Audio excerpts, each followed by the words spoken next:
1 घंटे के ध्यान के बाद सभी उठ करके चले गए, पर मेरी आंख नहीं खुली। जिस गुरु ने मुझे रहस्य नहीं दिया ना, मैंने उसे गुरु मानना छोड़ा। मैं सीधा जाके उनके चरणों में ही सर रख दिया और मैंने कहा, गुरुजी मेरे को तो बताओ ये कैसे किया आपने। वो मुस्कुराए, वो बोले ठीक है, अभी तो बेटा शुरुआत है, अभी तो तुझे थोड़ा समय लगेगा। ये जो मिथ चलता है कि हमारे मूलाधार में जो हमारे 7 चक्रास होते हैं, रीढ़ की हड्डी का जो सबसे निचला पार्ट है, वहां पे योग मार्ग में कहा गया कि कुंडलिनी वहां वास करती। कुंडलिनी कहीं वास नहीं करती, कुंडलिनी तो एवर प्रेजेंट है। जितने भी आपको काले कपड़े वाले, गले में बहुत सारी माला वाले और वो जो दिखते हैं ना, ये तांत्रिक नहीं होते। ये वास्तविकता में सच मायने में चोर है, असली चोर है। ये पिछले जन्म में मैंने किसी का गलत किया, इस जन्म में सजा दी। आज मैं आया हूँ, आज ही मैं ब्रह्म ज्ञानी बन जाऊँ, तो इट्स क्वाइट इम्पॉसिबल। और अघोरी बाबा के बारे में सुना है कि वो आदमी का मीट भी खा जाते हैं, मांस खा बिल्कुल, जाते हैं। उनकी जर्नी में आदमी का मीट भी उनको खिलाया जाता है। उसमें तो वो नर का गोबर भी खा जाते हैं। आप तो सिर्फ उसकी बात कर रहे हो, तुम्हें स्वाद से भी परे जाना है। मगर आजकल हो गया ना, या गोरी तो एक फैंसी ड्रेस हो गई। तो हम जिसे अपना इष्ट मानते हैं, तो क्या सच में हमारा उनको पता चल रहा है कि हम उनकी भक्ति कर रहे हैं? तो ध्यान किसी धर्म का विषय नहीं है, ध्यान हिंदू का नहीं है, ध्यान मुस्लिम का नहीं है। मैं क्यों यहाँ हूँ, यही ध्यान है। ध्यान ये नहीं है कि मुझे किसी भगवान को लेकर के धरती जाना है। मैं सारे एस्ट्रोलॉजर्स को भी वार्न करता हूँ, अगर किसी व्यक्ति की ऐसी स्थिति में नजायज लाभ उठाते हो, वो कर्मा 1000% आपको पे करना है।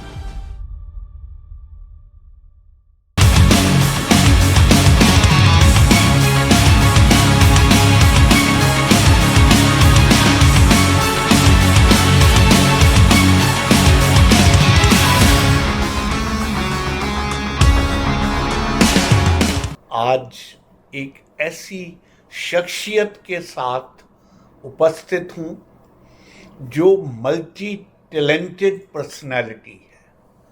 आज हमारे बीच मिस्टर प्रेम विराट, जो कि पानीपत हरियाणा स्टेट से ही आते हैं।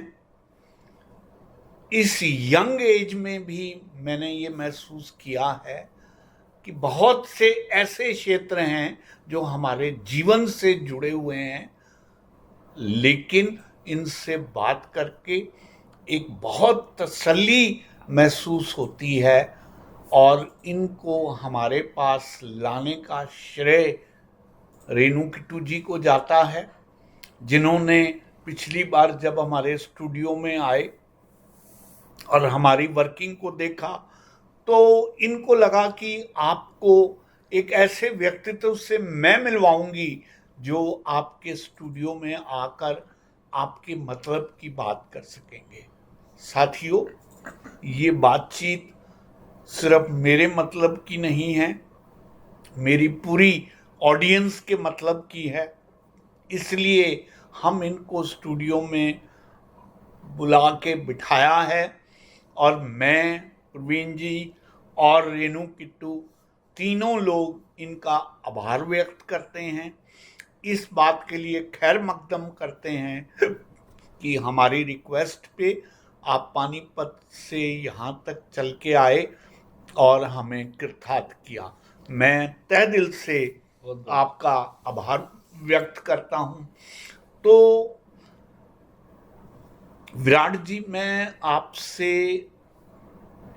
ये जानना चाहता हूँ कि आप तो ऐसी स्थिति में पहुँच गए हैं जहाँ पर आपको ये महसूस होता है कि आपने कुंडली जागरण की अवस्था को भी प्राप्त कर लिया है।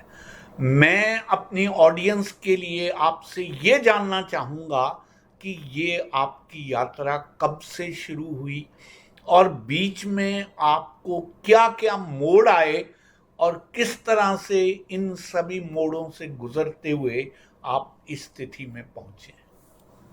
जी, बहुत बहुत शुक्रिया आपका कि आपने मुझे अपने चैनल पे यहाँ पे भारत के लोगों को इस विषय के बारे में बताने का मौका दिया। जी, और मैं समझता हूँ कि आज के समय में भारत में इस चीज़ का जो नॉलेज है वो बहुत कम है, क्योंकि हमारे देश में ना भक्ति प्रधान देश रहा जी, और ज्ञान की तरफ हमारा देश नहीं चला। जी, जी, अभी 2-3 दिन पहले का ये एक विषय था। मेरे एक मित्र हैं, वो राधा कृष्ण के बहुत बड़े भक्त हैं। ओके। तो हमारा जस्ट एक नॉर्मल चर्चा चल रही थी कि मैंने उनसे एक प्रश्न कर दिया। मैं सिर्फ जानना चाह रहा था कि इन्होंने इतने दिनों से ये कीर्तन और भक्ति में 10-12 साल से लगे हुए हैं, तो उन्होंने क्या एक्चुअल में क्या प्राप्त किया। हाँ। मैंने जस्ट एक नॉर्मल प्रश्न कर दिया उनसे। ठीक है। तो उन्होंने अहंकारवश एक बात ऐसे मुझे बोल दी कि भाई मेरी तो राधा रानी ही सब कुछ है, मुझे ध्यान योग से और इन सब से कोई मतलब नहीं है। ठीक है। तो मैंने उनसे फिर एक प्रश्न किया, मैंने कहा इस दुनिया में भगवान किसे मानते हो तुम? तो उसने कहा कृष्ण ही भगवान है। मैंने कहा ऑब्वियस है। हाँ। तो कृष्ण की जो जन्मस्थली है वो कौन सी है? उनका मथुरा है। हाँ। उन्होंने लीला कहाँ पे खेली है? तो कहते कि वृंदावन में खेली है। तो मैं कहा वृंदावन में कितने साधु संत हैं? बहुत है। तो उसमें जो कृष्ण ने जो मुख्य जीवन में हमारे सनातनियों को जो भगवान कृष्ण ने जो सबसे बड़ा रहस्यात्मक जो अपने शब्द दिए भगवत गीता में, उसमें उसे कोई हमारे संत, हमारे महात्मा, हमारे जो ज्ञानी जन, आजकल बड़े बड़े नाम आप सुनते हो, कई कई मिलियंस लोग उनको फॉलो करते हैं, तो क्यों वो भगवत गीता के बारे में हमारे बच्चों को नहीं पढ़ाते? ओके। मैं बड़ा सौभाग्यशाली रहा था कि मुझे एक सही उम्र में भगवत गीता मेरे एक मित्र ने मुझे भेंट कर दे दी। उनकी आज आपके जितनी आयु होगी, ओके। लगभग 68। मैं उन्हें मित्र ही मानता हूँ क्योंकि वो मेरे आध्यात्मिक मित्र हैं। ठीक है। और मेरी बहुत कम आयु में उन्होंने मुझे गीता प्रेस गोरखपुर की, उन्होंने मुझे भगवत गीता दी। उन्होंने कहा बेटा आप ये पढ़ो। मैं भी सारा दिन पहले कीर्तन और ये सब करता था जब छोटा था। मेरी एक ये था कि हमारी फैमिली से मुझे एक माहौल ऐसा मिला था, मेरे दादाजी, मेरी दादी जी, इन्होंने सबने राधा स्वामी से दीक्षा ली हुई थी। ठीक है। तो वहां से वो मंत्र जाप उनका जो है वो करते थे। मगर मेरे कहीं से उनसे मैं सेटिस्फाइड नहीं था। मेरे को लगता था कि अगर ये सब करके हमारा जीवन अच्छा हो रहा है तो मेरे घर वालों का वो जीवन वैसा अच्छा होना चाहिए था, तो वो क्यों नहीं हुआ? तो मेरे मन में ये प्रश्न हमेशा रहता था। तो फिर मैंने, चलो मेरे दादाजी ने कहा कि तुम ये करो मंत्र, मैंने वो भी किया। और बहुत सारे जो भी मुझे गुरु मिलते थे, कोई कहता था राम नाम ही बेड़ा पार करेगा, ठीक। कोई कहता था कि राम नाम तो स्टार्टिंग के लिए होता है, आगे तो ओम नमो भगवते वासुदेवाय करना पड़ेगा। ठीक। तो मैं रुद्राक्ष माला खरीदी और जो भी मंत्र मुझे मिलते गए और मैं उनको जप करता गया। ठीक है। कई साल तक मैं यही अभ्यास करता रहा और मुझे कुछ भी प्राप्त नहीं हुआ। ठीक। जब तक मेरे जीवन में एक सिद्ध पुरुष नहीं आए, पूरी प्रॉपर गुरु की एंट्री जब तक मेरी लाइफ में नहीं हुई, मुझे कुंडलिनी जागृत क्या होता है मुझे ये भी नहीं पता था। ओके। तो फिर जब सौभाग्य की बात थी, मेरे गुरुदेव मुझे जब मिले तो उन्होंने वहाँ पर कम से कम 100-200 लोग बैठे थे उस हॉल के अंदर, और उन्होंने सभी को दीक्षा दी और 1 घंटे का ध्यान था। अच्छा। 1 घंटे के ध्यान के बाद सभी उठ करके चले गए। ओके। पर मेरी आंख नहीं खुली। ठीक। मेरी आंख नहीं खुली और मेरे आंखों में बहुत आंसू थे और मेरी सारी एनर्जी जो थी वो मेरे सहस्त्रार चक्र पे चढ़ गई। हमारे सर के जो सबसे ऊपर वाला पार्ट होता है इसे सहस्त्रार बोलते हैं। उस समय यंग एज थी, यंग एज में ऊर्जा शरीर में बहुत ज्यादा होती है। तो ऊर्जा ही वास्तविकता में हमारी जो शक्ति का स्रोत है हमारे शरीर के अंदर, वही ऊर्जा ही है सब कुछ। ये पूरा जो ब्रह्मांड हम देखते हैं ये सब ऊर्जा से ही एक्चुअल में बना है। तो वो जब पहली बार मैं अपने चक्रों के अपने पार उस एनर्जी को जब मैं फील कर रहा था पहले ही दिन, तो करीबन 1 घंटा और बीत गया। मेरे गुरुजी ने मेरे को उठाया नहीं, सब लोग चले गए, पूरा हॉल खाली हो गया। मैं था और एक मेरी और एक आंटी जी थे, वो भी मेरे गुरुजी की सबसे क्लोजेस्ट शिष्य बनी और मैं, हम दोनों ही, हम उनके साथ हमने बहुत लंबी जर्नी निभाई। ठीक। क्योंकि उनकी समाधि लगी थी पहली दीक्षा पे और मेरी लगी थी। तो हम बाकी लोग सब एक नॉर्मल जैसे आए और ध्यान करके चले गए, मगर हमारी जिंदगी का वो टर्निंग पॉइंट था। ठीक है। हम सोचते थे भी क्या मिल गया, ये कैसे हुआ। तो मेरे को भी अपने गुरुजी के प्रति ये बात तो क्लियर हो गई थी कि इनके अंदर कुछ बहुत ऐसी दिव्य शक्ति है जो सामान्य मनुष्य के पास नहीं होती। ठीक है। तो जब वो मुझे पता चला तो धीरे धीरे फिर मेरी जो प्यास थी ना वो ये थी कि इनके पास ये शक्ति कैसे आई। ठीक। कि इन्होंने इतनी दूर से बैठ करके मेरे भीतर स्पंदन पैदा कर दिया, मेरे शरीर के वो रोंगटे खड़े हो रहे हैं, मेरी वाइब्रेशंस मेरे अंदर पैदा हो रही है, ऐसा कैसे हो सकता है? सामने जो 100 मीटर दूरी पे व्यक्ति बैठा है, मेरे को ये कैसे हो रहा है? ये रहस्य था मेरे लिए। ठीक है। और मैंने बहुत प्रत्यक्ष रूप से उस चीज को फील किया था। तो मैं सीधा जाके उनके चरणों में ही सर रख दिया और मैंने कहा, गुरुजी मेरे को तो बताओ ये कैसे किया आपने? ठीक है। वो मुस्कुराए, वो बोले ठीक है, अभी तो बेटा शुरुआत है, अभी तो तुझे थोड़ा समय लगेगा, कोई बात नहीं। तू, उन्होंने भी देखो मुझे रहस्य नहीं दिया। गुरु मेरी जिंदगी में मैं छोड़ता ही चला गया फिर। ओके। क्योंकि जिस गुरु ने मुझे रहस्य नहीं दिया ना, मैंने उसे गुरु मानना छोड़ दिया। ठीक है। तो जब महात्मा बुद्ध को पढ़ा, हाँ। तब मुझे समझ में आया कि ये रहस्य उन्होंने किसी को कुछ दे नहीं सकता कोई भी। ठीक है। ये आप ही के अंदर पड़ा है। राइट।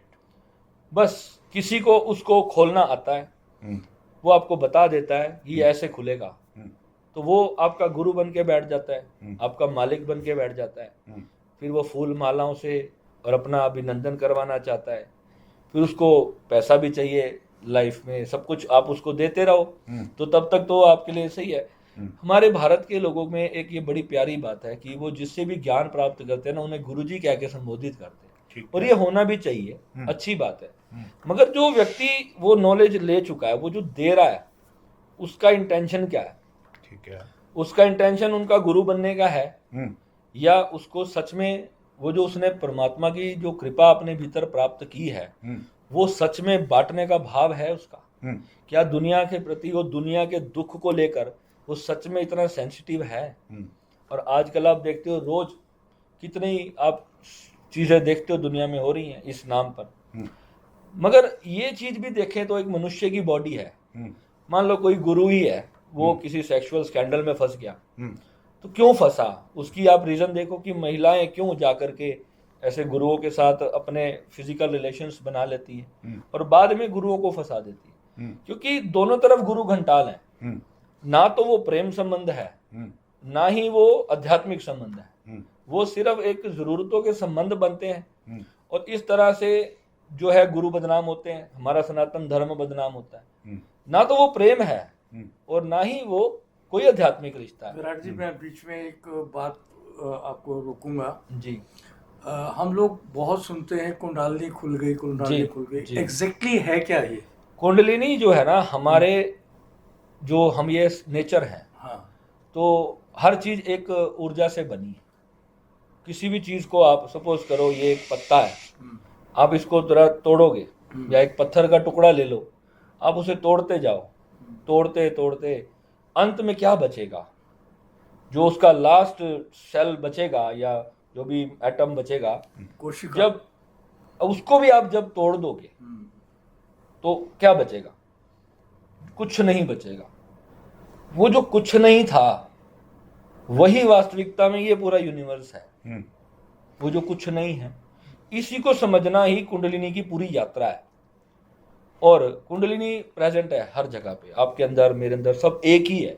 अगर हम आपको भी जब चिता में जला दिया जाएगा, मुझे भी जला दिया जाएगा, हम सबकी राख को एक जगह पे इकट्ठा कर दो, तो क्या है?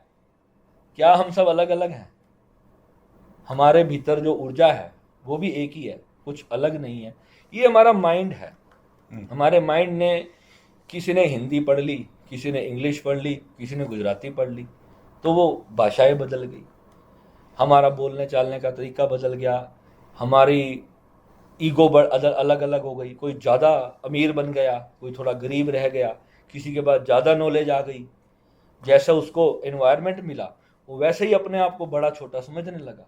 मगर वास्तविकता में जब हम सब जला दिए जाएंगे, तो अंत में जो हमारा बचना है, वो जो नथिंग है, जो कुछ भी नहीं है, वो ही हमारी वास्तविक रियलिटी है। और उसको देखना, उसको जानना ही कुंडलिनी जागरण है। और ये जो मिथ चलता है कि हमारे मूलाधार में कहीं हमारे 7 चक्रास होते हैं हमारी बॉडी में, रीढ़ की हड्डी का जो सबसे निचला पार्ट है, तो उसको मूलाधार चक्र बोलते हैं। वहां पे योग मार्ग में कहा गया कि कुंडलिनी वहां वास करती है। कुंडलिनी कहीं वास नहीं करती, कुंडलिनी तो एवर प्रेजेंट है। माँ दुर्गा के नाम से अगर हम जब दुर्गा सप्तशती की साधना करते हैं ना, तो उसमें कहा गया उसे माँ भगवती, जो फीमेल एनर्जी है, जो इस ब्रह्मांड की फीमेल एनर्जी है, और मेल एनर्जी है, दो एनर्जीज है। जैसे अब हर जीव जंतु, कितने भी जीव जंतु हैं, पशु पक्षी हैं, सब में एक चीज कॉमन है, एक मेल है और एक फीमेल। ये दो चीजें कॉमन है। शरीर भले ही किसी का एक जैसा दिखता हो, मगर जो मेल शरीर है वो टोटल अलग प्रकृति है, और फीमेल शरीर जो है वो पूरी अलग प्रकृति है। अब ये जब दोनों मिलते हैं तो क्यों मिलना चाहते हैं, पुरुष और स्त्री क्यों मिलना चाहते हैं? आखिर इनके बीच में क्या ऐसा वो है आकर्षण कि पुरुष पुरुष से नहीं मिलना चाहता, वो स्त्री से मिलना चाहता है? क्या आकर्षण है? वो जो ऊर्जाओं का आकर्षण है ना, वो वास्तविकता में हमारे जन्म का आधार है। जब हमारा जन्म हुआ तो हमारे माता पिता मिले, तो उन्होंने वो जो एक क्षण का आनंद होता है जिसे प्राप्त करने के लिए उन्होंने संभोग किया होगा, तो उसी कारण से हमारा जन्म हुआ। नहीं तो कौन चाहता है कि संतान पे संतान होती जाए? कोई नहीं चाहता। ठीक है, मेन तो सिर्फ उस भोग की प्राप्ति के लिए शारीरिक संबंध बनाया जाता है। संतान तो बाय प्रोडक्ट है, हम बाय प्रोडक्ट हैं, और होते ही जा रहे हैं, होते ही जा रहे हैं, रुक ही नहीं रहे। और एक फोर्स है जो हमें उत्पन्न करती है, हमें पैदा करने के लिए एक फोर्स है जो पीछे से काम करती है। वही जो है हमारी शक्ति है। उसे हम आदि शक्ति जगदम्बा कह लें, माँ के नाम से पुकार लें। माँ इसलिए उसे कहा गया है हमारे सनातन में क्योंकि हम उसके ही अंश है ना। उससे एक शक्ति, एक पावर है जो पूरे यूनिवर्स को होल्ड किए हुआ है। इतनी भारी भरकम पृथ्वी किस शक्ति के आधार पे तो आकाश में घूम रही है, वो ऐसी कोई लटक थोड़ी रही है किसी रस्सी से। उसको एक ऊर्जा होल्ड करती है, एक सिस्टम है परमात्मा का। पूरा यूनिवर्स इस तरीके से बिल्कुल अपनी जगह पे परफेक्टली स्टैंड कर रहा है। मगर जब तक आपके दिमाग में कब आया कि मेरे को कुंडलिनी जगानी चाहिए? मुझे नहीं पता था कि कुंडलिनी क्या होता है। मैं तो भगवान के पीछे चला था। मैं तो घर में बैठ के अपना ये भागवत सुनता था और राधे राधे कीर्तन करता था, हनुमान चालीसा बहुत पढ़ता था। मैं राम भक्त था शुरू से, कट्टर राम भक्त जिसे कहते हैं। और राम नाम की माला जपते जपते मेरा जब ध्यान गहरा होने लगा एक बार, तो मेरे भीतर से कुछ होता था, कुछ बदलाव होते थे। मेरी एनर्जीज जब चेंज हो रही थी, मैंने फिर महामृत्युंजय, मुझे किसी ने कह दिया कि भाई असली भगवान तो भोलेनाथ हैं। तो वो कैसे, मैंने देखा कि रामायण में जब वो सीन आता है ना, जब राम जी रामेश्वरम में बैठ के शिवलिंग बनाते और उनकी पूजा करते हैं, तो मैंने कहा यार मैं तो राम जी की पूजा कर रहा हूँ, ये तो खुद ही भोलेनाथ की पूजा कर रहे हैं, तो ये तो मेरे साथ गलत हो गया। मैंने कहा चलो जो कर लिया, इतना साल तो कर लिया, अब भोलेनाथ को पकड़ ले। थोड़ा एडवांस बुद्धि था मैं, तो मैंने भोलेनाथ को पकड़ लिया। अगले दिन से मैंने ओम नमः शिवाय के जाप शुरू कर दिए। फिर जाप शुरू करते करते किसी ने मेरे को बोला कि ना ये जो महामृत्युंजय मंत्र है ना, ये भोलेनाथ का असली मंत्र है। फिर मैंने महामृत्युंजय शुरू कर दिया। कोई 2-3 साल वो करता रहा। जब भी समय मिलता मैं अपने, मेरी छोटी सी दुकान होती थी, वहीं बैठ रहता था और माला मेरी चलती रहती थी, जब करता रहता था। जब करते से मुझे कुछ नहीं हुआ, वो भी 2-4 साल निकल गए। फिर किसी ने मेरे को बोला कि यार अब ये गुरु है, इनके पास जा, वहाँ से कुछ मिलेगा। तो फिर वो गुरुजी वाला अनुभव हुए। तो गुरुजी ने भी वही ओम नमः शिवाय जाप करवाया, सब कुछ वही था, कुछ योगिक क्रियाएं थी। पर जो उन्होंने जब शक्तिपात दिया, शक्तिपात बोलते हैं जब एक एनलाइटेंड व्यक्ति जब आपको अपनी ऊर्जा दान में देता है तो उसे शक्तिपात कहते हैं। वो प्रेमवश देते हैं गुरु, और कि भाई ठीक है इससे भी मिलना चाहिए, भावना देखते हैं शिष्य की तो उसे दे देते हैं। तो उन्होंने, जब मैंने उनको बड़ा, मैं चिपटा रहा उनके पीछे कि मेरे को तो दो, मुझे तो बताओ। तो एक दिन उनको भी था कि ये बच्चा मुझे छोड़ने वाला नहीं है, ऐसे देते नहीं है आमतौर पे, जो रियल शक्तिपात है वो गुरु करते नहीं।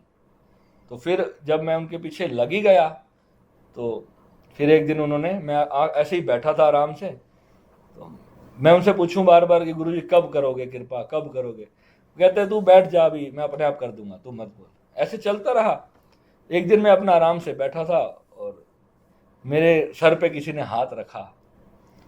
तो हाथ रखा तो उन्होंने मेरे कान में बोला जोर से सांस ले। मेरे गुरुजी की आवाज़ थी, मैं समझ गया, आँख मत खोलना और जोर से सांस ले। बस वो सांस मैंने क्या ली थी, मेरा तो पूरा ब्रह्मांड ही अंदर से मेरे को दिखाई दे रहा था उस क्षण में। तो मेरे को उस दिन ये पता चला कि गुरु क्या होता है, कि गुरु का हमारे जीवन में आना क्या है। और ये गुरु भी कईयों को क्यों नहीं मिलते, फिर मैं अपने मम्मी पापा को भी वहाँ ले गया कि इनको भी मिले, मेरी वाइफ को भी मिले, सबको मिले। मगर मैंने क्या देखा, उनको साथ वो घटना नहीं हुई जो मेरे साथ हुई। ऐसा क्यों? आजकल सेल्फ स्टाइल्ड गुरु भी बहुत बन गए हैं। ये बहुत बड़ा अपने ये आप reason को है। गुरु कहते हैं यस, और देने लेने का देखो कुछ एक होता तो बिजनेस बन चुका है, ये एक बिजनेस बन चुका है। एक्चुअल में जो गुरु है, जब मैं एक स्टेट पे आया, मैं अपने आप को बिल्कुल भी मैं गुरु नहीं बोलता। मैं मेरे सारे जो मेरे से जो जुड़े लोग हैं, जो मेरे से साधना वगैरह सीखते हैं, वो मेरे से एज में बड़े हैं। मेरे पिता की उम्र का है, कोई मेरे दादा की उम्र का है, बहुत बड़े बड़े लोग हैं, मतलब 50-45 सब प्लस ही है मोस्टली। तो मैं उनको ये कहता हूँ, भाई तुम मुझे गुरु मत बोला करो, तुम मेरे को अपना भाई बोल लो, बेटा बोल लो, तुमसे बहुत छोटा हूँ। और वो मानते ही नहीं है, वो पाँव छूते हैं। तो मेरे को ये चीज़ हमारे अंदर, वो जो गुरुडम है ना, वो यही है, वो दिमाग में बैठ जाती है। वो जो दिमाग में बैठ जाएगी तो फिर वो बड़ी खतरनाक है हमारी अपनी साधना के लिए। एक चीज और मेरे दिमाग में जो बार बार आ रही है, मैं भूलना चाहूँ, जी सो कॉल्ड तांत्रिक, जी, जो तांत्रिक क्लेम करते हैं कि हम कुंडली खोलते हैं, हाँ। और हम जो हिंदू धर्म के हिसाब से खोलते हैं, इसमें क्या फर्क है? देखो, तांत्रिक कुछ और नहीं है। मैं भी एक, समझ लो, जिसे ब्रह्मांड का समझ आ गया वो तांत्रिक ही होता है। नहीं, तांत्रिक तो और तरह की साधना करते हैं ना। देखो, अपनी परमात्मा ने जो हमें ब्लेसिंग दी है, हम उसे किसी गलत तरफ ले जाएं तो हम एक बुरे तांत्रिक हैं। अगर हम उसी को एक लोक कल्याण में लगा दे तो हम एक अच्छे तांत्रिक हैं, हम सेवक हैं। तांत्रिक दोनों ही है। डॉक्टर है जी, कुछ एक डॉक्टर है, एक डॉक्टर को आपका हार्ट ट्रांसप्लांट करना आ गया। एक तो है कि जो किसी मरीज के लिए आपका हार्ट ट्रांसप्लांट कर रहा है, एक है कि वो किसी को किडनैप करके उसका हार्ट आपको बेच रहा है। बात तो दोनों में, विद्या तो दोनों की एक ही है, मगर वो अपनी विद्या का दुरुपयोग कर रहा है। हाँ, बस इतना ही फर्क है। आप तेनू जी, आप अभी बात चल रही थी तांत्रिक की। तांत्रिक शब्द आया तो तंत्र से ही है। तंत्र से ही है। तंत्र माने क्या? सिस्टम। लोकतंत्र हम यूज करते हैं, परतंत्र शब्द हम यूज करते हैं, स्वतंत्र शब्द हम यूज करते हैं। जो सिस्टम से किसी भी चीज को फॉलो कर रहा है वो तांत्रिक है। अगर एक वर्शिपर है, वो पूरे प्रॉपर सिस्टम से कर रहा है। एक तरीका तो हर विधि तो हर चीज की होती है। हमारी दिनचर्या की भी विधि है। हम सुबह उठते हैं, आँख खोलते हैं, कुल्ला करते हैं, ब्रश करते हैं, शौच करते हैं, चाय पीते हैं, खाना खाते हैं, ऑफिस जाते हैं। एक सिस्टम है। आप पहले वाला काम बाद में और बाद वाला पहले नहीं कर सकते अगर आपको उसका परिणाम अच्छा चाहिए। पर तो तांत्रिक क्या है? उसको परिणाम मिलते हैं, उसको पावर्स मिलती है ऑलमाइटी से। तो हमने या कुछ लोगों ने उस विद्या का जब दुरुपयोग किया तो समाज के मन में तांत्रिक के प्रति एक दुर्भाव पैदा हो गया कि जो उसका नेगेटिव यूसेज कर रहा है वो तांत्रिक है। एक्चुअली तांत्रिक जो है वो बहुत अच्छी विधियों से गुजर के आया होता है। और एक चीज आपको और बताता हूँ तांत्रिक के लिए, ये जितने भी आपको काले कपड़े वाले, गले में बहुत सारी माला वाले और वो जो दिखते हैं ना, ये तांत्रिक नहीं होते। ये वास्तविकता में सच मायने में चोर है, असली चोर है ये। हाँ, वही तो मैं क्योंकि ये ना अपनी वेशभूषा से आपको डरा रहे हैं, ये आपको दिखा रहे हैं कि हम कुछ बहुत बड़ा पा लिया है। ऐसे ऐसे हमारे गुरुजी इतने बड़े तांत्रिक हैं, मैं कहता हूँ, और वो अपनी मोबाइल की शॉप पे बैठे होते हैं ना, तो उनको कोई देख के बोल नहीं सकता कि उनको इतनी विद्याएं आती है। एक और चीज का चलन हुआ था काफी देर पहले, हम लोगों ने टीवी वगैरह पे भी देखा था, अघोड़ी बाबा। हाँ, वो क्या होते हैं? अघोरी, देखो यहाँ ये तांत्रिक से बहुत अलग चीज है। हाँ, अघोर विद्या जो है ना, भगवान शिव अघोरी है। अघोरी का मतलब क्या है? भूत प्रेत। नहीं, भूत प्रेत जो है ना, का अपोजिट है अघोरी। भूत प्रेत कुछ नहीं है, भूत प्रेत हम ही हैं। जब हम अपनी बॉडी छोड़ देंगे तो हम भूत हैं।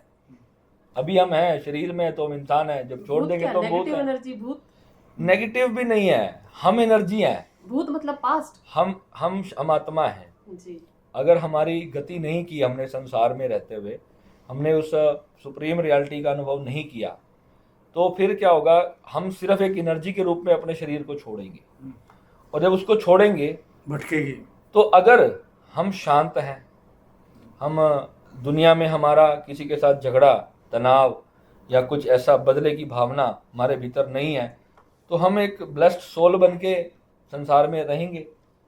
और अगर मान लो हमारा किसी से पूर्व जन्म का या जो जन्म जिस बर्थ में हम अपने आप को छोड़ के जा रहे हैं, तो उस जन्म में जिस भी लोगों के साथ हमारे डिस्प्यूट्स रह गए, एक आत्मा है। जैसे अब मैं एक एग्जांपल छोटा सा उठाता हूँ, एक वो निर्भया का आपने केस सुना होगा, एक लड़की का, जिसे किसी ने अपनी वासना पूरी करने के लिए बुरी तरह दुर्गति से उसको मारा, उसकी हत्या की। अब वो जो आत्मा ने उस पैनिक में अपना बॉडी छोड़ा, तो आपको क्या लगता है कि वो पीसफुली उसे जिन्होंने उसके साथ ऐसा किया वो माफ़ करके चली जाएगी? वो नहीं जाएगी। उस जगह पे ना उसके पास बुद्धि होगी, ना उसके पास आँखें होंगी, ना उसके पास इंद्रियां होंगी, उसके पास सिर्फ वो फीलिंग होगी, वो हर्ट की फीलिंग उस आत्मा के पास होगी। और वो भयंकर पेन में जब वो आत्मा अपना शरीर छोड़ती है, तो उसका जो सुपर कॉन्शियस बॉडी है, वो उस वक्त उसका जो पूरा फोकस बनता है ना, वो उन लोगों के आसपास बनता है जिन्होंने उसको उस लेवल की क्षति पहुंचाई, उस लेवल की दुर्गति उसके साथ की। तो फिर प्रकृति का ही एक ऐसा विधान है कि वो आत्मा तब तक उसके आसपास रहती है जब तक वो शांत नहीं हो जाती, मुक्ति नहीं, वो उसे छोड़ती नहीं, क्योंकि वो कर्म का बदला है, उसी को हम कहते हैं कर्म। और जब मैं एस्ट्रोलॉजी में आया, तो एस्ट्रोलॉजी तो मेरी एक बहुत लंबी जर्नी मेरे जीवन की चली, तो उसमें जाकर के मैं ये कर्म वाला कंसेप्ट था ना, जैसे आज आप ये कर्म वाली बात फर्स्ट टाइम सुन रहे हो, तो मेरे मन में ये एक प्रश्न था कि पिछले जन्म में मैंने किसी का गलत किया, इस जन्म में सजा क्यों? अब एक छोटा सा प्रमाण आपके सामने मैंने दिया कि निर्भया को मार दिया गया, अब पिछले जन्म में ही मारा ना, वो तो मर गई, चली गई, अब उसका तो बदला रह गया उस आत्मा का। अगर अब कोई कहे कि आत्मा ही नहीं होती, तो फिर हम उसको कहते हैं कि आ जाओ तुम हमारे पास, हम तुम्हें आत्मा भी दिखाएंगे। क्योंकि जिस चीज़ का हमारे पास प्रमाण नहीं है, हम उसके ऊपर कोई स्टेटमेंट, मैंने अपने चैनल, जो मेरा वर्ल्ड ऑफ हैप्पीनेस चैनल मैंने बनाया था, मैंने स्टार्टिंग से एक बात अपने चैनल पे बोली थी कि मैं कभी भी कोई भी बात अंधविश्वास के आधार पे अपने चैनल पे नहीं कहूँगा, पूरा प्रमाणिक और साइंटिफिक। हाँ, जिस चीज़ को प्राप्त करने के लिए आपको 6 महीने की साधना लगनी है या साल की साधना लगनी है, तो आप कहो कि आज मैं आया हूँ और आज ही मैं ब्रह्म ज्ञानी बन जाऊँ, तो इट्स क्वाइट इम्पॉसिबल। हम अघोरी बाबा की बात कर रहे थे, हम थोड़ा सा अघोरी बाबा जो है भगवान शिव, जब जो भी हमने शिव के बारे में पढ़ा है, ये हमारे जो शास्त्र जो लिखते हैं, अब शिव तो आपने भी नहीं देखे और मैंने भी नहीं देखे, मगर हम शिव का स्वरूप देखते हैं, शिव के बारे में शास्त्र पढ़ोगे आप, जब शिव महापुराण जो हमारे बड़ों ने हमें पढ़ने के लिए दिया है, वो अपने बच्चों के लिए तो लिख के गए हैं। कि आज मैं अपने चैनल पे कुछ डाल रहा हूँ, तो मैं अपने बच्चों के लिए डाल रहा हूँ कि ये पढ़ेंगे, सुनेंगे, देखेंगे, तो उनको पता चलेगा ये हम आज जो ये वीडियो कर रहे हैं, हमारा मकसद क्या है, सच लोगों तक पहुँचाना। तो पुराने समय पे ये इंटरनेट टेक्नोलॉजी नहीं होती थी, तो जो भी चीज़ होती थी तो उसको शास्त्रों के माध्यम से आगे लिख कर पहुँचाया जाता था। जितने भी हमारे ग्रंथ हैं, चाहे वो गीता है, चाहे वो विज्ञान भैरव तंत्र है, ये सब जो है आध्यात्मिक रहस्य है। और वो जो अघोरी जिसे कहा गया ना, अघोरी का मतलब है कि अपने मन से परे चले जाना, यानी अपना मन, उसका मन किसी भी फीलिंग से परे चला जाए। एक्चुअल जो इसका जो रहस्य है अघोरी होने का, वो ये है कि अपने इमोशंस, जो भावनाएं हमारे अंदर से जब समाप्त हो जाती हैं पूरी तरह से, उस अवस्था को प्राप्त करना अघोरी होना है। और उससे भी ऊंची अवस्था अवधूत है। सनातन में उससे भी जो ऊंची अवस्था कही गई है वो अवधूत की है, जहां पर मन भी मिट जाए, जहां पर थॉट करने वाला ही ना रहे, चेतना का अंतिम दिया भी बुझ जाए, उसे अवधूत अवस्था का है। पर अघोरी बाबा के बारे में सुना है कि वो आदमी का मीट भी खा जाते हैं, मांस खा बिल्कुल, जाते हैं। उनकी जर्नी में आदमी का मीट भी उनको खिलाया जाता है। वो लाश के ऊपर बैठ के साधना भी करते हैं, क्योंकि वो जिन चीज़ों से उनको भय लगता है, लाश, डेड बॉडी, ये जब सुनने में आपको थोड़ा अजीब लगेगा। एक नया बच्चा देखेगा जिसका हार्ट चक्र थोड़ा कमज़ोर होगा, वो डेड बॉडी उसको देखते ही वो कांपने लग जाएगा, लोग वॉमिट कर देते हैं। तो आपको तो खुद एक दिन डेड बॉडी होना है। तो उस विनाशकारी जो जर्नी है, उससे पार जाने का जो हृदय चाहिए, वो हृदय लाने के लिए अघोरी की जो अंतिम, उसमें तो वो नर का गोबर भी खा जाते हैं। आप तो सिर्फ मल उसकी बात कर रहे हो, उनमें तो उन्हें स्वाद से भी परे जाना है। यस, ये मेन पॉइंट। कि उनकी जीभा पे भोजन में अब हम लोग रस नहीं लेती अब उनकी अभी जीभा। हम कहें हमें कुलचे छोले खाने हैं या गोलगप्पे खाने हैं, तो उनकी जीभा को भी उन्होंने समाप्त कर लिया है अपनी उनकी इंद्रियों का कोई विषय भोग के प्रति। मगर आजकल हो गया रहा है या गोरी तो एक फैंसी ड्रेस हो गई और ये सब करते हैं, सब खाते पीते हैं, सब अभी कुछ करते हैं। है अघोरी बाबा आजकल? है, बहुत है। और जब आप स्त्रियां भी हैं अब इसमें। अच्छा, जी। मैं अघोरियों से ज्यादा मैं नागा साधुओं को बड़ा मानता हूँ। जो एक्चुअल में नागा साधु है ना, वो आते हैं कुंभ में, जब हरिद्वार में कुंभ का मेला होता है। एक्चुअल में भारत को उन्होंने ही संभाल के रखा हुआ है, मैं समझता हूँ। अब देखो भी कहाँ है वो सब, कहाँ है और कैसे लाखों की तादाद में निकल के आते हैं। वो कहाँ है? वो सब उत्तराखंड में और हिमाचल में छुपे हैं, किसी को पता नहीं है कहाँ से आते हैं, कहाँ चले जाते हैं। अभी आप ढूंढो वहां पे जाके, कोई इक्का दुक्का आपको कोई दिख जाएगा। नहीं, यहाँ भी विराट जी मैंने एक्सपीरियंस करा है। मैं एक दिन जा रहा था, अपने एक दोस्त के साथ जा रहा था, एक बाबा बैठे हुए थे। बाबा कहते कुछ दे दो, मैंने उनको दिया, कहते इस फ्रेंड से सावधान रहा कर, ये तेरे को मार देगा, मतलब विदाउट नोइंग मी। बिल्कुल। तो ऐसे मिलते हैं अभी भी। वो जी। मैं coming to your life, Yeah. मैं ये बात जानने को इच्छुक था कि साधारणतः आपका जीवन भी उसी ढंग से शुरू हुआ जिस ढंग से हमारे ज़्यादातर गृहस्थी लोग 100% परमात्मा के प्रति आराधना प्रार्थना बिल्कुल और ऐसे ही पूजा करते हैं। ऐसे ही हुआ। मंदिर मेरे घर के पास ही हमारा मंदिर है, जहाँ से मेरे पापा जुड़े थे शुरू से, और मैं बहुत छोटा था तो मेरे पापा मुझे वहां ले जाते थे। हाँ, तो मंदिर तो से मैं हमारा ये प्यार जानना बचपन से ही, ये नींव बचपन में रखी गई थी। ठीक है, मैं ये जानना चाहता हूँ कि कब आपको ये लगा कि ये जो पूजा की विधियाँ अलग अलग ढंग से, जी प्रार्थना करना, मूर्ति के सामने बैठना, आरती करना, जोत करना, जी साधारणतः होता है, कब आपको ये लगने लगा कि भाई आपको योग की तरफ आगे बढ़ना है, ध्यान की तरफ आगे बढ़ना है? क्या उसके पीछे क्या फोर्स रही, क्या आपका अनुभव था? मैं जब राम नाम की माला जपता था, हाँ, तो उसमें धीरे धीरे सुंदरकांड पढ़ना शुरू किया। जी, तो उसमें ना आया कि हनुमान जी ने पर्वत उठाया था और वो वहाँ ले गए थे संजीवनी, जब लक्ष्मण को मूर्छा से बाहर निकालना था। तो मेरे मन में एक बात आया कि हनुमान जी के पास ये पावर कैसे आई। तो मेरे अंदर एक बच्चे का लालच उत्पन्न हुआ। सुना कि बाल समय रवि भक्ष लियो, तीनों लोक भयो अंधियारो। ठीक, भाई बाल समय में ही सूर्य को हनुमान जी ने मुंह में डाल लिया, ऐसा हनुमान जी ने क्या पाया था? तो पता चला कि वो तो पवन के पुत्र थे, पवन भी एक देवता थे। फिर मेरा क्वेश्चन और डीप गया कि पवन किसके पुत्र थे। तो फिर वहां से फिर मेरे को ग्रंथ पढ़ने की आदत हुई कि इसमें तो कहीं से तो कोई बता नहीं रहा है। गुरुओं से पूछता था, पंडित जी से पूछता था, वो कहते थे शिव जी भगवान है, हो गए राम जी, मतलब मेरे प्रश्नों का उत्तर कोई दे नहीं रहा था। तो मेरे अंदर वो चीज पैदा होती गई। मेरे को एक खोज थी कि भाई क्यों है वो भगवान, मैं क्यों मानूं? भाई हनुमान जी ने पर्वत उठाया था, मैं तो नहीं उठा सकता 200 किलो भी, तो हनुमान जी ने इतना बड़ा पहाड़ कैसे उठा लिया? तो फिर किसी ने कहा कि राम नाम जपने से इतनी शक्ति आई। तो मैंने तो कई लाख बार राम नाम जप डाला, मेरे को तो नहीं आई वैसी शक्ति कि मैं पर्वत उठा लूं। मैंने तो वो भी करके देखा, तो नहीं आया। तो फिर क्यूरोसिटी और गहरी हुई कि भैया अब तो शायद शिव जी का करना पड़ेगा, हनुमान जी नहीं मान रहे तो फिर शिव जी का किया। वो जैसे जर्नी चलती गई, खोज बढ़ती गई। तो गुरु जब आए तब वास्तविकता में जीवन में ये पता चला। अंतर से पहला तो मेरा यही प्रश्न था कि मैं किसी को भगवान क्यों मानूं, कि और वो भगवान हुए तो हुए कैसे, वो मेरे से पावरफुल कैसे हो गए? मैं भी इस यूनिवर्स में हूँ।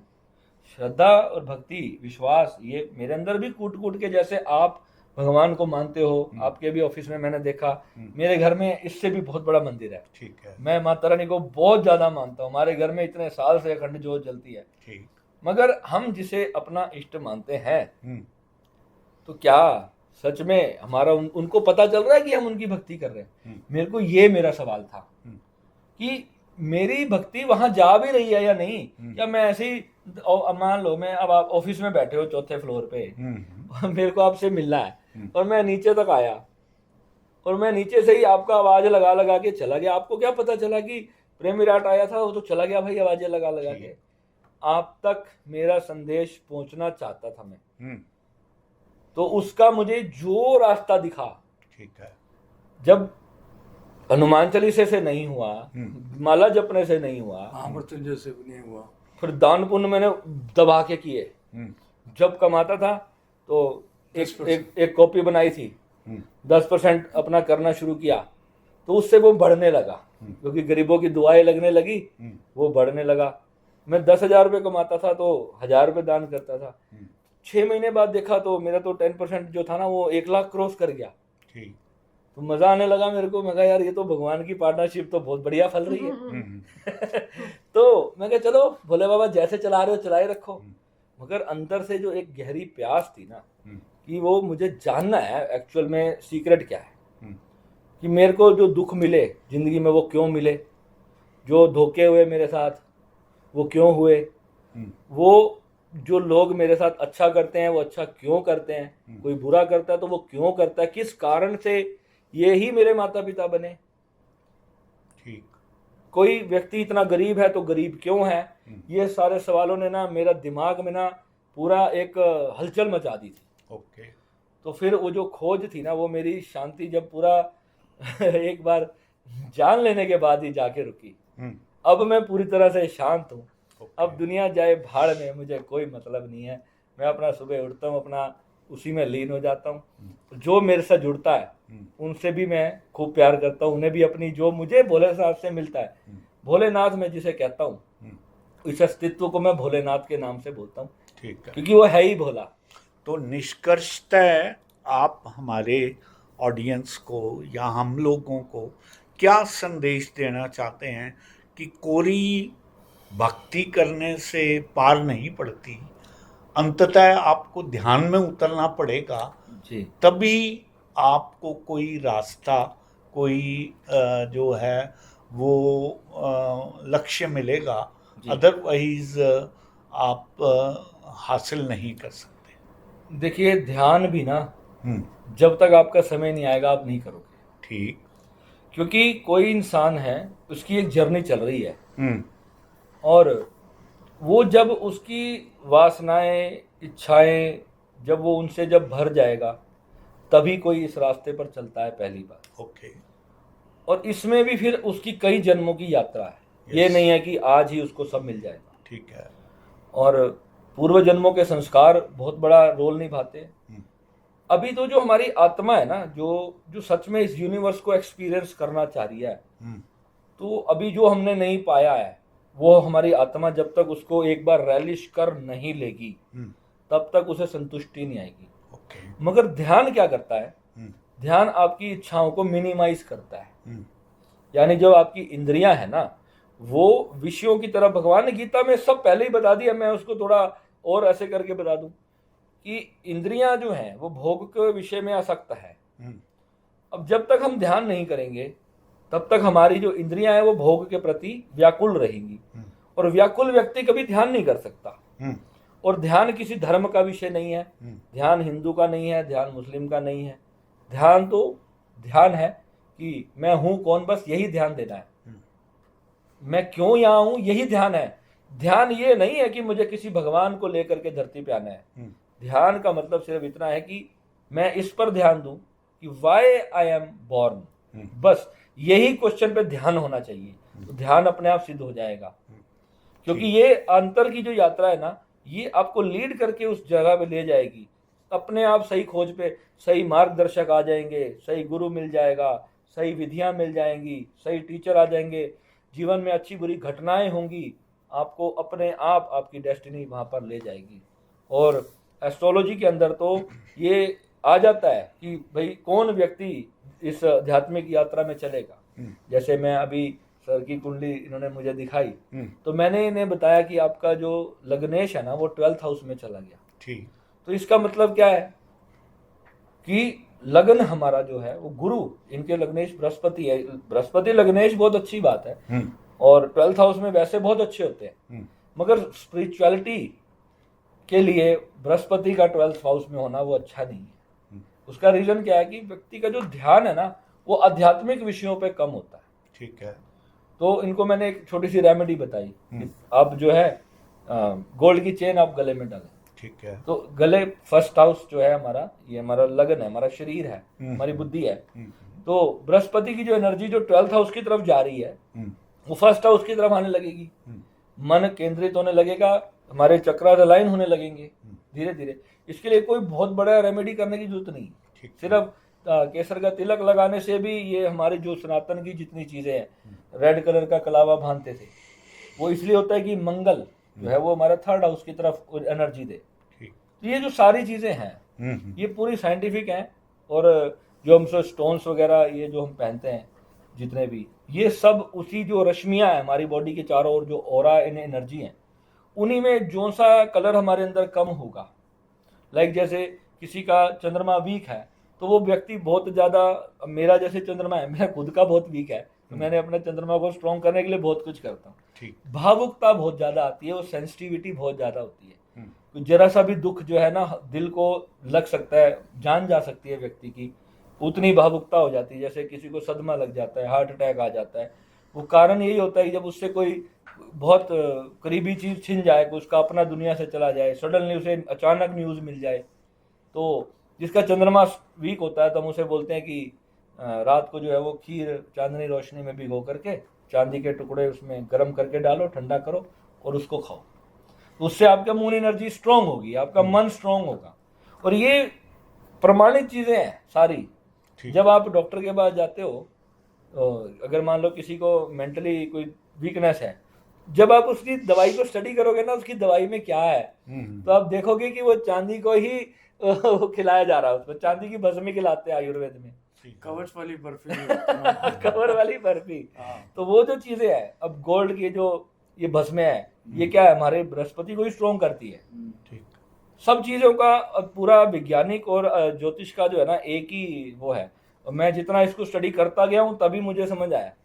और व्यक्ति के साथ क्या घटना घटेगी, कौन आपके जीवन में कब क्या सुख दुख कष्ट क्लेश बन के आएगा, सबका समय हर चीज सुनिश्चित है। ठीक। स्वामी प्रेम विराट जी, जहाँ तक मुझे याद पड़ता है आप मुझे ऋषिकेश में किसी एक आश्रम में मिले थे। जी जी।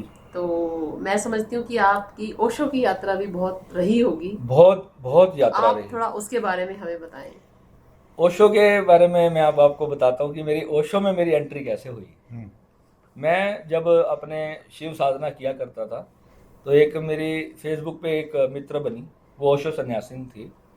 तो उन्होंने मेरे को कहा कि आप ये जो शिव जी के करते हो ना, तो आप एक बार हमारे वाला भी करके देखो। मैंने कहा आपके वाला क्या है? वो कहते मैं ओशो में हूँ, मैं आपको एक ध्यान भेजती हूँ, तो आप ये भी करके देखो। तो उन्होंने मेरे को नॉर्मल में भेज दिया। तो रात्रि में मैंने वो ध्यान किया, उसे ओशो में उसे मृत्यु ध्यान कहा गया है। मृत्यु ध्यान का मतलब ही है कि आपको मृत्यु के एक्सपीरियंस से निकालना, जीते जी। वो ध्यान थोड़ा खतरनाक होता है। बारदो ध्यान की बात कर रहे हैं आप? बारदो नहीं, वो मृत्यु ध्यान है। और वो फिर वो थोड़ा सिमिलर है, बारदो थोड़ा बहुत ज़्यादा डीप हो जाता है। ठीक है। और वो तो वैसे भी गुरु के साथ में ही करना चाहिए। वो इतना, कितने लोग तो मतलब आउट ऑफ बॉडी चले जाते हैं उसमें।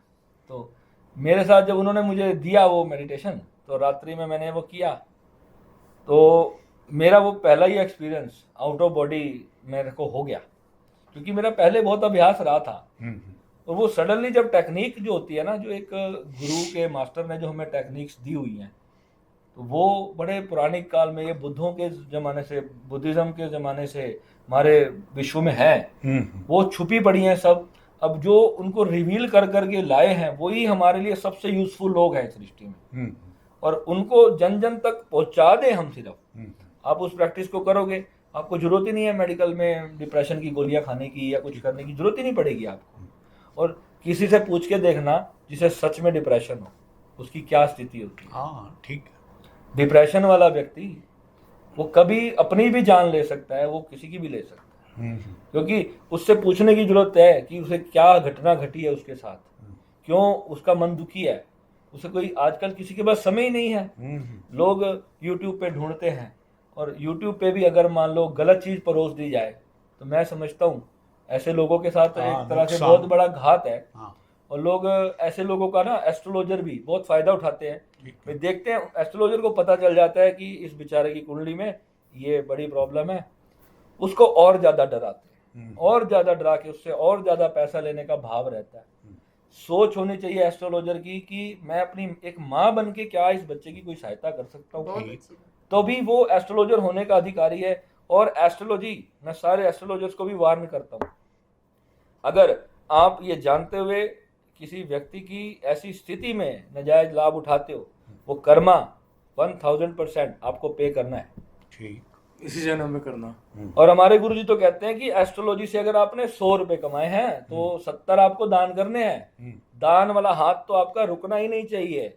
यानी अगर आपकी अंतिम जेब भी खाली हो जाए, अगर आपके सामने कोई आ गया और आप एस्ट्रोलॉजी का काम करते हो, एस्ट्रोलॉजी की इनकम करते हो, तो आपके सामने अगर कोई गरीब आ गया तो आपका हाथ नहीं रुकना चाहिए। ये चाहे जेब में पैसे रखना बंद कर दो, तो ये तो उसके वो हैं, नहीं तो वो ग्रह हम पे इफेक्ट करेंगे। ठीक है, क्योंकि एनर्जी है ना, आप कहीं से कुछ उतार रहे हो, कहीं तो उसको आपको जगह देनी पड़ेगी ना। वो किसी ने वो कुछ कर्मा किया था, तो उस कर्मा के कारण उसके साथ वो फल घटित हो रहा है। और आप भगवान की सत्ता में, उस अस्तित्व में जब आप एनर्जी से कुछ भी गड़बड़ करोगे तो ऑब्वियस ही बात है। वो रावण ने जब लिखी अपना ये ज्ञान लिखा, रावण संहिता, लाल किताब वगैरह जो है ना, इसमें रावण ने लिखा अंत में कि मैं भगवान से मैं क्षमा मांगता हूँ कि मैंने अहंकारवश अपने ज्ञान के अहंकार में ये किताबें में ये सब लिख दिया। पर जो भी ये उपाय करे वो अपना भला बुरा सोच के करे, क्योंकि ये उपाय अगर गलत हो जाए तो वो जानलेवा भी सिद्ध हो सकते हैं। तो श्रोताओं, ये थे प्रेम जी, जिन्होंने बहुत गहराई से हमें अपनी साधना के आधार पर ये बात समझाने का प्रयास किया कि किस तरह से कदम दर कदम आगे बढ़ाकर इन्होंने अपने जीवन में धर्म के सही अर्थ को पहचानने की कोशिश की। प्रेम जी, मैं अक्सर कहा करता हूँ कि क्या धर्म का अर्थ सच में समझ में नहीं आता? क्या कर्म का मर्म सच में समझ में नहीं आता? या ये आदमी की कमजोरी है जो समझ कर भी समझना नहीं चाहता?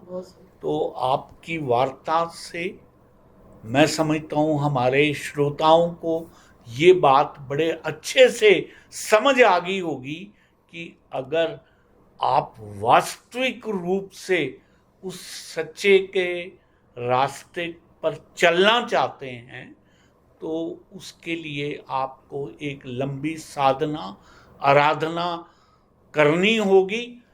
तभी आपको कोई गुरु मिलेगा जो आपको सच्चे रास्ते पे लेके जाएगा। हम तहे दिल से आपका आभार व्यक्त करते हैं। एक मैं छोटा सा संदेश जी, और लास्ट जी, मैं जी, आपके चैनल पे देना चाहूँगा। बिल्कुल। मेरे जो बचपन था जी, वो बहुत अच्छा नहीं गुजरा जी, उसका रीज़न ये रहा था कि कुछ बैकग्राउंड्स जो होते हैं ना, हमें पहले ज़माने में नहीं हमें अच्छे मिल पाए। और हमारे टाइम में ना मोबाइल था, ना डिजिटलाइजेशन इतना था, ये इंटरनेट वगैरह सब फ़ोन मेरे सामने ही आए। मगर मैंने टेक्नोलॉजी को बहुत जल्दी पकड़ लिया। ठीक है। अभी कितने लोग ऐसे हैं जो उनको पता ही नहीं है ये सब हो भी रहा है दुनिया में। हाँ। हजारों लोगों को पता ही नहीं है बिल्कुल कि ठीक। दुनिया कहाँ जा चुकी है। यस। मैं ये चाहता हूँ, उस वक्त जब मैं अपने स्कूल में था, मेरी जो मेमोरी पावर थी वो बड़ी कमज़ोर थी। तो मेरी जो टीचर्स थे ना, वो हर बात पे, मतलब मेरे को एक नालायक स्टूडेंट माना जाता था। ठीक है। मैं उस चीज़ से, उस समय मुझे तो बाद में जाके पता चला कि मेरी चंद्रमा की महादशा थी। और चंद्रमा की मेरे शनि की दृष्टि, राहु चंद्र की युति, और बुरी तरह चंद्रमा मेरा डैमेज, ऊपर से केतु की दृष्टि। तो मुझे उस समय क्या पता था क्या हो रहा है। जो भी टीचर आती थी वो पहले मुझे चाटा लगाती थी, मुझे पकड़ के प्रिंसिपल के पास ले जाती थी, मेरी सारी शरारतें मैं करता था। पढ़ाई में मैं बिल्कुल जीरो था, हम्म। याद मुझे कुछ होता नहीं था। हम्म। मगर लास्ट टाइम पे क्या होता था, जब मेरे को जब लगता था कि अब परसों तो पेपर है, अब तो मैं फेल हो जाऊंगा, तो मैं लास्ट टाइम पे पढ़ता था। और ये चंद्रमा की एक बड़ी अच्छी क्वालिटी होती है कि जो रिसेंट याद किया होता है ना, उसको 3-4 दिन तक तो बहुत अच्छे से याद रहता है। तो मैं वो लास्ट टाइम पे बहुत मेहनत करता था, आखिरी उसी दिन, और सारी बुक मुझे उसी दिन याद करनी होती थी, और मुझे जाके 40, 50, 60 नंबर लाने होते थे। मगर मैंने क्या पाया, जब मैं मेडिटेशन करने लगा, जब मैं साधना एक्चुअल में करने लगा, जब मैंने श्री विद्या अपने वर्ल्ड ऑफ हैप्पीनेस चैनल पे मैंने सारी थेरेपियाँ लगभग कराई है अपने साधकों को। इससे क्या हुआ कि मेरी जो, मैंने क्या पाया, एक मेरी जो मेमोरी पावर है वो बहुत ज़्यादा बूस्ट हो गई। राइट। कुछ भी मैं पढ़ता हूँ, कुछ भी समझता हूँ, सीखता हूँ, वो भूलता नहीं है।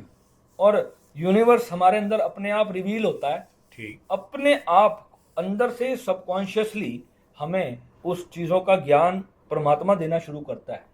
तो मेडिटेशन मैं कहता हूँ हर बच्चे को 8-10 साल की उम्र से अगर माता पिता लगा दें, कहीं भी किसी भी इंस्टीट्यूट में भेजो आप अपने बच्चों को, तो वो बच्चे जब तक 20 साल के होंगे ना, तो आपको उनके फ्यूचर की चिंता करने की कभी जरूरत नहीं पड़ेगी। वो अपनी जर्नी खुद ही बना लेंगे कि उनको क्या चाहिए।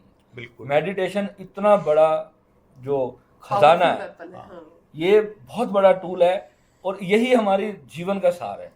आप अपने चैनल का नाम बता दीजिए श्रोताओं को। मेरा चैनल जी वर्ल्ड ऑफ हैप्पीनेस, आप स्वामी प्रेम विराट लिखेंगे तो आ जाएगा, और उसमें कुंडलिनी जागरण के लिए भी मैंने बहुत कुछ बताया है। और वैसे तो जो मेरे प्राइवेट कोर्सेज हैं वो भी मैं सारे करवाता हूँ, और आप देखो मेरे चैनल पे मैंने अभी 400 से ज़्यादा वीडियोस पोस्ट किए हैं।